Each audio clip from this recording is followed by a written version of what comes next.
that God can use to do his bidding. But he cannot use us if we allow shame to keep us stuck in what we did. And we cannot allow what we did to make us frozen in our now. I will no longer hide behind who I was. Because when God gives me something to write or speak, I must say. And I cannot be accountable to your feelings or your projections any longer. This is for me just as well as it's for you. That we've got to move past being a people of neglect. Neglecting who God is neglecting who we are, and neglecting who we are is neglecting who God is. And it is all disobedience. It is all bad fruit.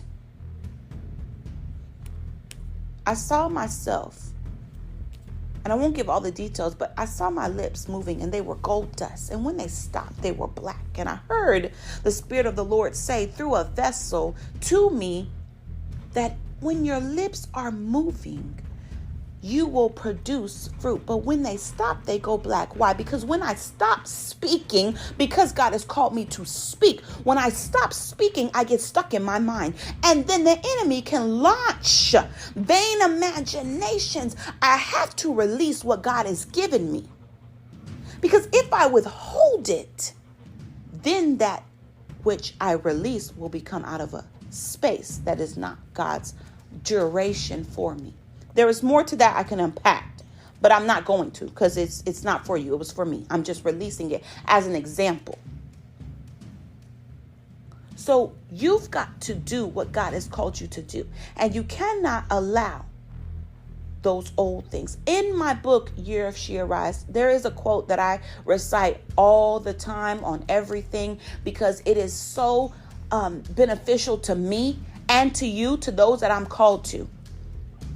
Toxic cycles cannot define you. And you can live a life void, absent, depleted of the brokenness that has tried to plague you. What does a plague do? The plague is designed to take you out. But before it takes you out, it infects you with pain and turmoil and chaos. And then after all of that, you go die. No. The brokenness was a design by the enemy to afflict you to the point where you would curse yourself and die. But no longer will you do that, nor will I. You will walk in what God has called you to walk in. You will embrace the freedom of what he's called you to be, and you will do it effortlessly. Why? Because it is your time to do it effortlessly, because you've gone through the fire, you've been processed, and it is time to come out a new way. We are the new way. We are the new thing.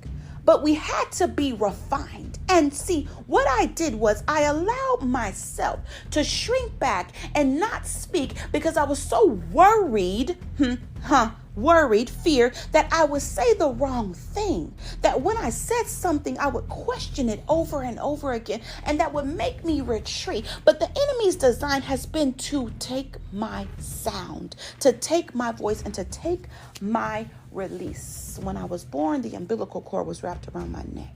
It was a sign that the python spirit wanted to take me out from birth.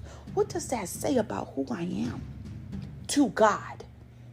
Not to man, not to you, not even to myself, to God. Because it is for his glory that I stand here today and use these gifts.